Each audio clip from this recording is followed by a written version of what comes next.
Imagine knowing exactly what your students are learning and exactly which steps you need to take next. Join us in Down with the Reading Quiz to craft meaningful and productive formative assessments that move away from gotcha moments of basic recall and toward assessing what your students actually can do. In this 30-minute free masterclass, we'll share 3 powerful assessment keys that work for any novel at any time of the year. Head to shop.bravenewteaching.com/masterclass to sign up, and we'll also send you a free workbook to keep track of all your notes. Once again, that's shop.bravenewteaching.com/masterclass to nail formative assessments forever. Well, hello and welcome back to Brave New Teaching, and welcome to another episode in our poetry series. Hi, Amanda. Hello, Marie. Hello, listeners.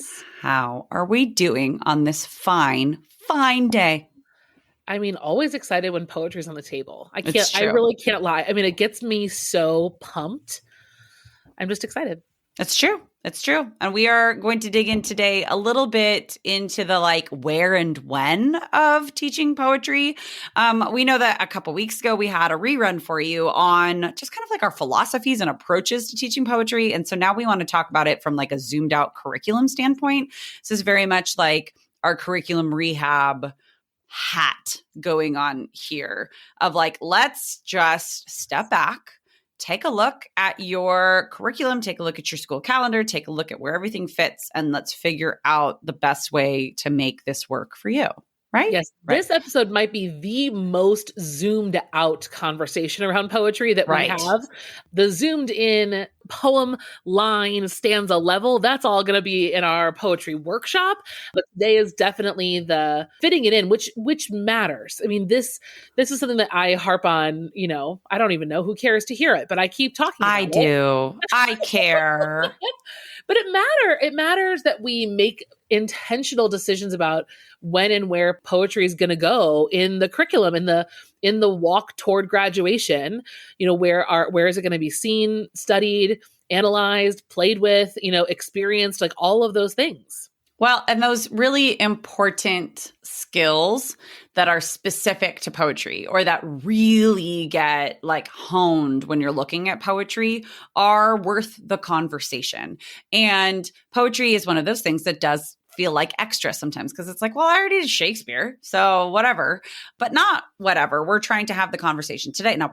We are going to have the conversation today and bringing you all along for the journey about how to answer that big question, which is I don't understand when I'm going to do this. I'm full, seats taken, dance cards full. But, and this is a big but, let's talk about actually how you can enhance what you're already doing with poetry. And do a little mental cup game, right? Where when the ball's under the cup and you're just kind of zhuzhing things around. I get this question all the time. Do you do poetry as a unit? Or do you do poetry all year? Or both, dare I say? Dun, dun, dun. The answer is we can do whatever we want. But the answer is choose your adventure. Yes. Yeah, let's be intentional about it. Let's think through all of that today in the episode. Okay. You know what it's time for? Cue the music.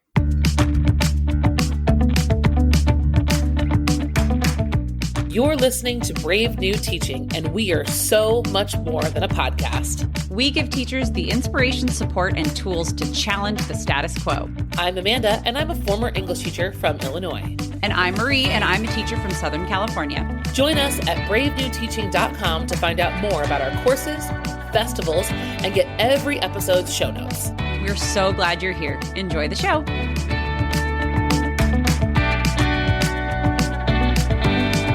All right, my friend, let's talk about poetry. Oh, is that what you want to talk about today?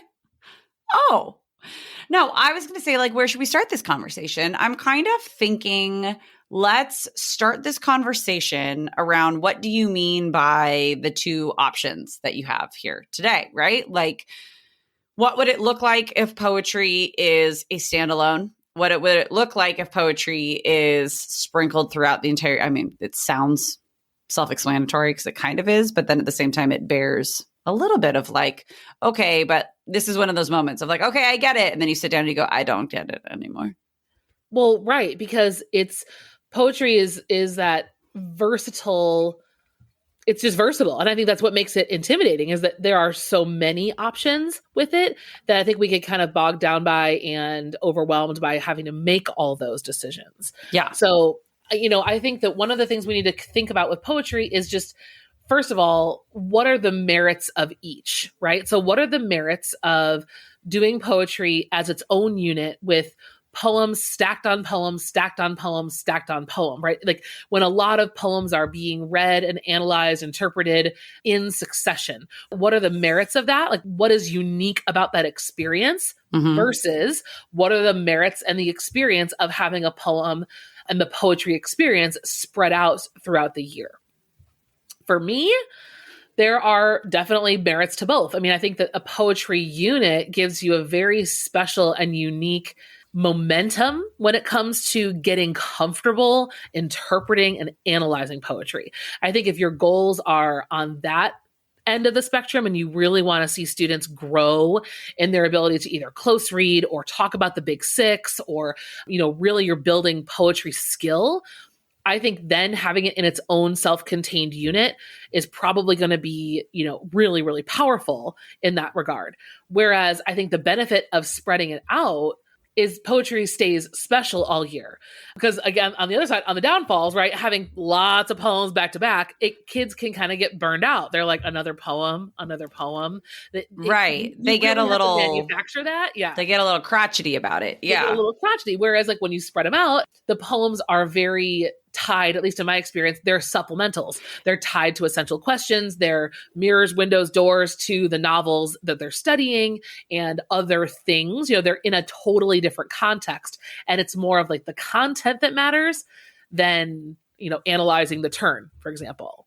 Well, it's form versus function, right? So it depends on what your goal is. I will say that I think I've only done a standalone unit 2 or 3 times at the very beginning of my career, because then I leaned wholeheartedly into, in the past 10 years, I've leaned wholeheartedly into essential questions and inquiry driven and all of the things that we talk about. And so for some reason in my brain, never the two shall meet. For some reason, a poetry unit, even though like I can think it through and be like, no, dummy, using poetry can still be essential question driven that like goes into the year long everything totally. But I don't know why like I can't get over that hump in my brain, but maybe I will today.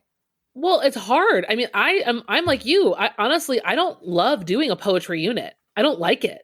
And I think that's because the way what ends up happening, in at least in my cases, and I love poetry, but I think that the love burns out really fast because it's hard. Well, and like, they kind of lose steam halfway through. Steam. And if I'm like thinking this through, so I'll do a choice novel unit that everybody's following the same EQ, and that EQ totally feeds into our year-long essential question or topics or whatever it is.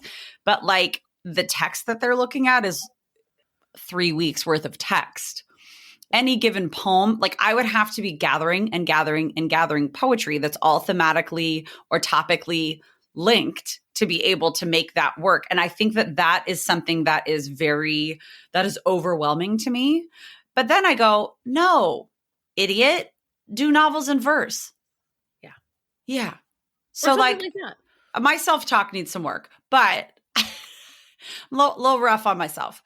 But so that's kind of where like I'm at in like very transparently, that's where I'm at in thinking this through. Because I do see where my students really benefit. And like their confidence jumps when they read an entire novel and they go, oh my gosh, look what I just did. But it is nothing in comparison to in a single class period, the confidence leap they can get from analyzing and understanding a poem when they've done most of the work themselves. That jump within a class period is so incredible that like, yes, there is the confidence leap at the end of a novel, but like it's taken so long to get there. That's a different type of a journey. Their confidence that they get in themselves and their own ability to just understand language and communication when they can do a poem by themselves is like tangible. It's amazing. So I want to do more of it, and then I just get overwhelmed and I stop. Sure. So let's talk about a couple of options. I have some things I can share with you. So one option, like you said, is to potentially do a novel in verse. A novel in verse is a great way of kind of giving yourself the feel of an EQ, a traditional EQ unit, right? That you can give yourself that. You could also do a collection of poetry. One of my best recommendations, Clint Smith's Counting Descent, is a wonderful collection of poetry that can be read as a whole. Then you have a poetry unit. It's poem after poem, but they're reading the work as it fits into the other pieces of his work. A lot of great collections. Rudy Francisco has got a couple of great books that do that. Even some anthologies work well. There's a wonderful anthology called Learn Then Burn that's awesome for that. So you could always do a collection of poetry, or you just start with a really nice essential question that's very clear in its themes, because finding poetry by theme is not too hard to do. So one of the units that I just put out for my essential question adventure packs was, which is more powerful, fear or hope? That would be a great essential question for a poetry unit. Right. And right, building a list of poetry that deals with fear, poetry that deals with hope, and you're studying them all in their own isolation of what they're doing individually, but then pulling them all together to then gathering as you go. Yeah. And that's a really nice way to go. What I love the most about that kind of a unit is it also gives you a little bit more control over skill work, right? Like if you're going to spread your poetry work throughout the whole year, it's very hard to build skills because it's so spread out. And it's spotty. And if you're using it as a supplement, you're probably more concerned about the content rather than the skill of analyzing the poem, right? Like that weight is there. So, this is one of many conversations that I like to have with departments as how do we vertically align these poetry skills so that if I'm going to plan a poetry unit, I know very distinctly which of the skills that my grade level is responsible for. What are we concentrating on? What can I quote assume kids already know from their other grade, which is of course nothing, right? I never learned this. This is brand new to me. I've never read before. I know. But if you can vertically align the big six, right? Like, what do you want to introduce at 9th grade? What do you want to introduce at 10th grade? What do you want to review and become experts in 11th grade? And where do we want to be at 12th grade? It gives you a more like relieved sense of what needs to be covered. And that way your fear and hope poetry unit can be 2.5, 3 weeks, because you're not doing a poetry portfolio at the end. They're not doing creative writing. They're just doing analysis and body paragraphs. Or it's a creative writing unit, right? Like I think naming the intention of the unit is so important. So you don't try to do all of the things, which is why I think I've always hated poetry units, because I try to do all the things. Well, and that's because it speaks to the importance of vertical alignment, which is just not always possible to align like that for many different reasons, right? Like there are many different issues that could be at play. Changes in leadership, changes in standards, changes in teachers, changes in course assignments. All of those things play into how well or poorly you are able to vertically align throughout your department. And that is no judgment. It's just what it is. Well, and sometimes teachers are unwilling to do this work. And then there's that. I mean, I'm going to call that straight out. I mean, this has always been one of my biggest frustrations in the places that I've worked, is the unwillingness to enter into any of these conversations and actually have them. It just makes our lives so much easier. Like, I know it's mind numbing, because it's like, please help me, help me. But like, help me. I get to a point teaching, this is kind of a tangent, but like I get to a point teaching seniors that I'm like, so I guess we'll just do more bigger, but then they're not ready for it. But some of them are. Yes. I mean, you can tell there's a need for more articulated vertical alignment in my own teaching, because I'm like, boodly boo, I guess we'll do this now. I'm not really just like shot in the dark with my curriculum, but that's how it feels sometimes, because I feel like I'm reteaching things and then I feel like there are holes all at the same time. Yes. Well, and I feel like if you can't vertically align, then doing like the work for yourself is worth it, right? Is like, yes. even if you're pretending, it's just like setting boundaries like we do in our actual lives, right? We're going to set boundaries for what I actually think is possible. And standards, I'm going to put standards like, I don't know, in a corner by themselves right now because I don't really care about them. I don't feel like any state or national standards have been written well for poetry anyway. I actually have a draft of this like book that I want to write that proposes some poetry standards. I should dig that up. It's really you should. Good. I know.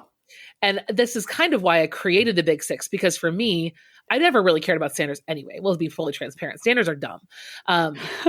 Intuitive good teaching, right? Like is right. They need to go together. But I think that standards, what they're supposed to do is really look at the genre, right, of poetry and realistically, right, grow students through every year that they're exposed to it and they work with it. So in my fantasy world, right, in ninth grade, I think I would introduce title, speaker, paraphrase, and then tools. So tools, though, not all of the tools. I would look at things like simile, metaphor, imagery, and rhyme scheme, right? Things that are really, right? Because they need to know that anyway. They're going to see that if they do Shakespeare, right? These are things that I want them to see right away. And then I let everything else go. Because you have to focus. You have to focus if you want to teach anything truly. Yes. I think that is plenty. Yeah. And then do it well. Do those few well. And even that might be too much, right? But choose and then do it. Then maybe in 10th grade, it's going to be more focused on theme. Theme is difficult. Turns is harder. And then some harder tools like juxtaposition, irony, anaphora, parallelism, couplets, right? Like, because a couplet's like, well, why is the rhyme like this, right? Right? Not just rhyme scheme, but why this particular rhyme? This, exactly. Yeah. So like giving yourself some parameters, right? Like, I think that even if you haven't talked to your whole department, if you can just kind of create this space for yourself, it takes a lot of stress off of your shoulders to do all of the things. And then like in 11th grade, I would envision a review of all of the Big Six and how they all work together. And then again, like stepping it up with the tools again, right? Like, and more independence, right? You know what the Big Six is. We're going to read Let America Be America again, right? And we're going to go, I can say speaker, I can say turn without having to do mini lessons on each of them, right? We'll look at, extended metaphor, personification, structure, enjambment, more intentional things. And then in 12th grade, again, another review and an emphasis on some more difficult poems, more difficult pieces of them, and then, other more challenging tools, right? So that's, I think, a process to go through for yourself. If you really want to do a poetry unit, is to identify the skills you're going to focus on. This is exactly what Marie and I talk about when we talk about close reading. Same thing with the novel unit. I'm not going to close read every passage for Gatsby for everything in it. No, we're going to look at symbolism and tone. The end. We're not going to talk about everything else. Well, and if kids start having those thoughts and they ask a question, you go, yep, that was really astute. And then you keep going because you're acknowledging that kid is quite bright and has a great grasp on it. And everybody else is still working on the focus skills. Perfect. Yes. So there's a little outline for you to run with if that's helpful. No, I love it. I mean, I love that sometimes our episodes just turn into my personal coaching sessions because I appreciate you. Just put it on my tab. I mean, I've gone through it a little bit before, so I'm sharing the love with all the peeps. Right. We all have our strengths, right, people? And even things that you're like, actually, I know I could do this. It's still nice to like hear somebody else who's really passionate about it, really take you through their thought process like you are right now. And like, oh, this all makes perfect sense to me. Like, could I have gotten here? Yeah, maybe. But you explaining your vision, your perfect world of like a 4-year alignment of just poetry skills makes it where you go, okay, this actually sounds not just possible, but like kind of necessary. I've just finished a unit that uses Fahrenheit 451 with my sophomores. And we had time. We jammed through it and we had time to watch the Michael B. Jordan version at the end. I know. So bad. But I said, let's talk about some of the artistic choices but I got to stare at Michael B. Jordan for like 2 days straight. So I was okay. I didn't care. You know what I'm saying? Yeah, But we got to have a conversation about the omission of Mildred, about having no hound, about Clarice being of consenting age and the two of them making out, like it, and living, like it being so different. Oh, spoiler alert, everybody. Sorry. Should have warned you about that one. But we got to have these conversations, and they got to see the visual of seeing which books and which pieces of literature and which pieces of music and which pieces of art were being burned by the firemen in Fahrenheit 451 in this very, very visual interpretation of it. There was a lot of poetry. And actually, one of my students said, why were they burning all the poems? And I said, why were they burning all the poems? And then another kid got to say, because it's the highest level of art in the written word. Wow. And I was like, first of all, this child is just brilliant. Secondly, this child is just brilliant. And anyways, that was kind of a non-starter for our conversation, but it just leads back to, I think poetry is something that, because it's hard, I don't shy away from it. I just forget. Sometimes I get like bogged down by, they need to be able to interpret and like take in media and like and be a savvy consumer of the news. And so I forget that those skills of inference and those skills of poetic analysis will help them almost more in ingesting the news cycle and understanding all of that than just looking at nonfiction will. Okay, I got to a point there. It took me a while. You did it well, and you bring up this word that I love, and the word is nuance. I think poetry is the place where we give students a chance to pay attention to nuance, to pay attention to really small details. We don't expect them to pay attention to all the small details in novels. We don't. I hope not. My God, that would be exhausting. Right. Well, we can't. They're not sophisticated enough readers for the most part to have that kind of a read on a first read for a lot of the things that we do, but we can expect that in the space and time it takes to do a poem. Yes. Which is that much more important, right? For us getting that, how many times do we hear from teachers, my students aren't reading, my students can't read, my students are struggling readers. Well, how much work are we doing to get short pieces in front of them? We're to help them to death with that confidence. Yeah. Yeah. All of it. Yes, absolutely. Really think about that. I think the next time, I've heard these conversations, they drive me absolutely crazy.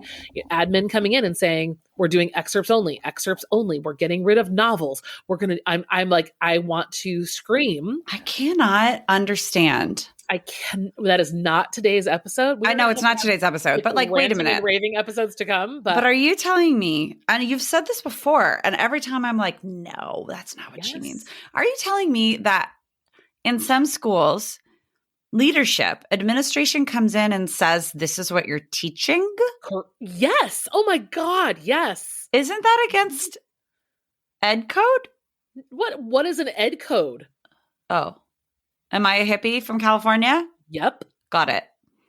No such, I've never heard of ed code. I've heard of, I'm marching in your room and you better tell me what good reason you have that you should even bother teaching a novel.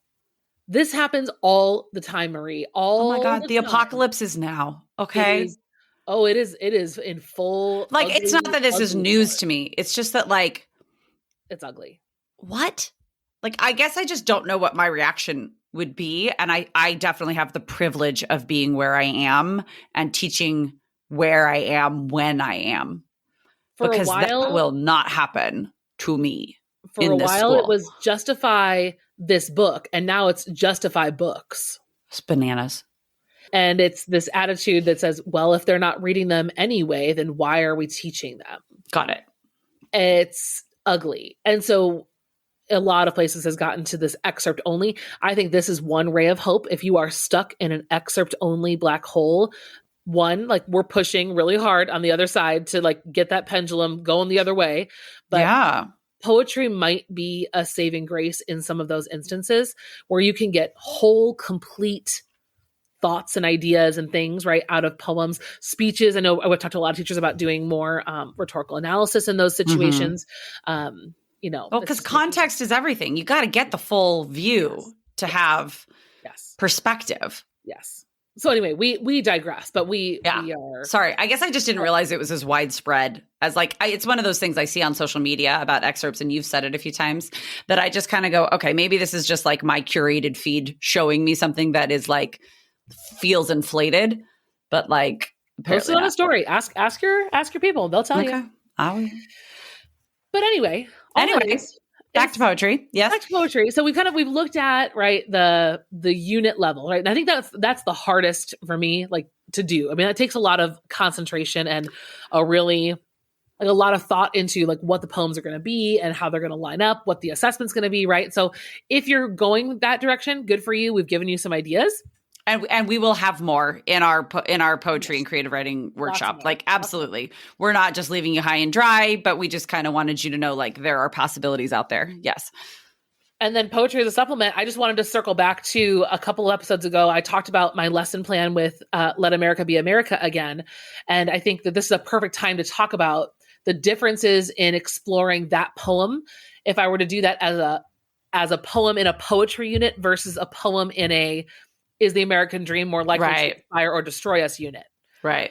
So like if I'm using that as a supplement, I'm looking at the contents, right? The commentary on the American dream. Let America be America again. Well, what was it? What are the images, right? I am the young man full of strength and hope.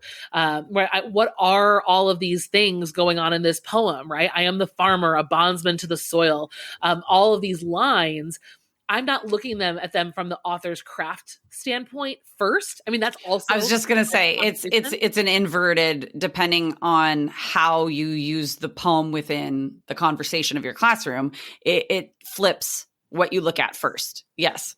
And now I'm putting this poem alongside A Raisin in the Sun, The Great Gatsby, right? Wherever those other novels are leading us, that's where the poem is feeding. Yeah. Versus we're going to take all this time to look at this poem and how it works and blah, blah, blah, blah, blah, which is also great. So we just wanted to make this episode as a place for your brain to explore the options, and then not to overwhelm you, but to like just say whatever you decide is great, but just stick to your decision. Well, and you never know where like this could go. You know what? Actually, I do need to change up X, Y, and Z. And I think this is the idea that's going to be my springboard, because we get that inspiration strikes when and how it's going to. And that's about it. Yes.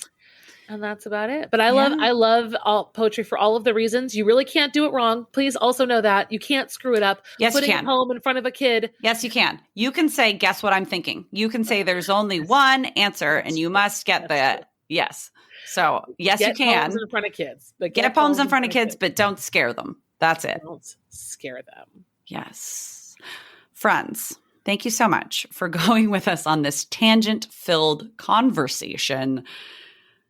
We enjoy chit-chatting. We enjoy chit-chatting with you all. So if you head to the show notes, if you head to bravenewteaching.com, we have got a little button that you can click on and send us a voicemail. Let us know what you think. Let us know what sorts of ideas you have. If you are like, hey, I have a great poetry collection that you guys may not have heard of, let us know so that we can share it on the air. I don't know would it be called on the air? We can share it on the podcast. Sure. It's not the radio though. Like you say, like on the airwaves. Okay, never mind. I've got to stop. I'm getting too weird now. Friends, thank you so much for joining us.